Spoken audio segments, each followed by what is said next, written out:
Those worrying after reading that first part, don't worry folks, nothing is definitive just yet and the new age proposal won't start for a while. Arizona basketball is safe for now. The one and done rule has been long debated for the past decade or so. Regardless of where you stand on the issue, there's no doubt it's been one of the most heavily talked about rules in college NBA basketball for quite some time.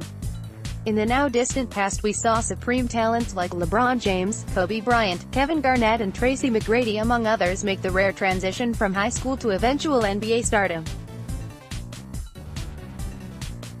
However, for every player like the aforementioned, we also saw ones that never really lived up to the hype. Names like Kwame Brown, Leon Smith, Jonathan Bender and Ndudi Ebi, former Arizona commit, among others are certainly names discussed when talking about the NBA draft age. We'd also like to point out that Bryant and James didn't win championships right out of high school either, it took a while. Finally, in July 2005, the NBA Players Union and the league came to an agreement, increasing the draft age, drastically changing the course of college basketball. Fixed right? Well, not exactly. This has certainly made the college game more interesting, but also vastly more challenging as well. Too many times fans have complained about the current state of the collegiate game, citing the constant change as reason why the game has become a bit challenging, making it difficult for some of the more prestigious programs to build, and instead constantly reload with talent. Plus, it's just a waste for some of these kids coming out of high school, that could clearly dominate in a league from day one, but instead head to a school, only to leave 8 to 9 months later. That's not a knock to the ones who are truly talented, no, but in Arizona's case for instance, since the 2012-13 season, we've seen 6 one-and-dones. Imagine how vastly different those teams would look if guys were staying a minimum of 2 years or longer. Sean Elliott, arguably the greatest Wildcat in program history, stayed in school all 4 years. Nowadays, players of Elliott's caliber are gone much sooner. Phoenix, Arizona, February 8, DeAndre Ayton. The Warriors defeated the Suns 117-107, photo by Christian Peterson. Getty Images. There's no need for guys like Zion Williamson, DeAndre Ayton, Joel Embiid, etc. to go to college. While they were exciting, it's clear they are in a world unlike everyone else. Because of that, that's why the NBA is looking to change the rules again.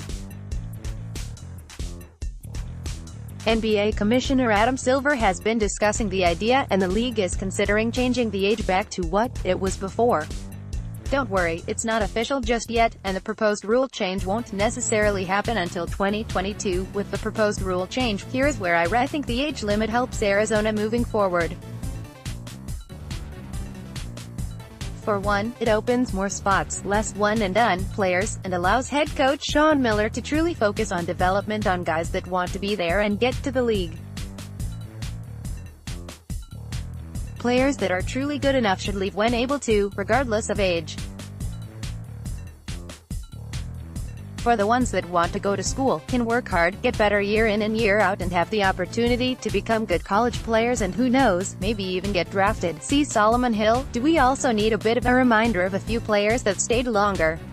Guys like Richard Jefferson stayed 3 years, Luke Walton stayed all 4, and even Channing Frye also stayed all 4.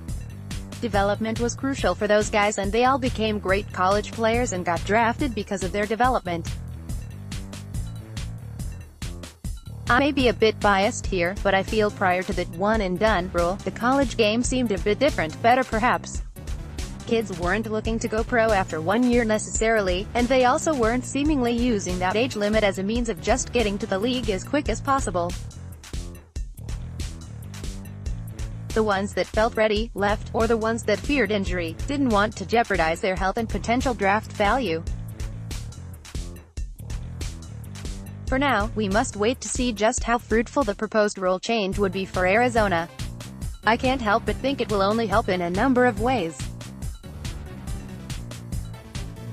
While I think the rule change would be a great start, here's where I think the league needs to go further in helping the sport.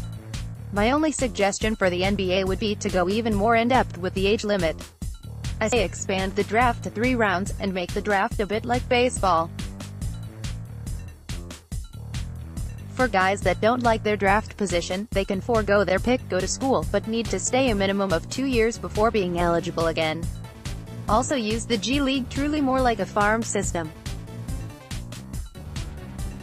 For the ones that just want to skip college and make money, allow the ones drafted in the later rounds, use the G League as a means of developing while earning some money. The ones that want to go to school will go, and the focus will be on creating better players.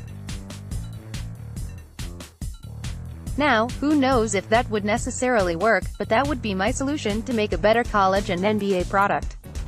The players good enough to play in the NBA will play, and the ones that aren't won't. To me, less teams would be making bust high school picks, and a good college product and a good pro product is only good for the sport, right? That's my thoughts anyways. Disagree? Agree? Please feel free to let us know on Facebook or Twitter, we would love the discussion. Bear down, Arizona.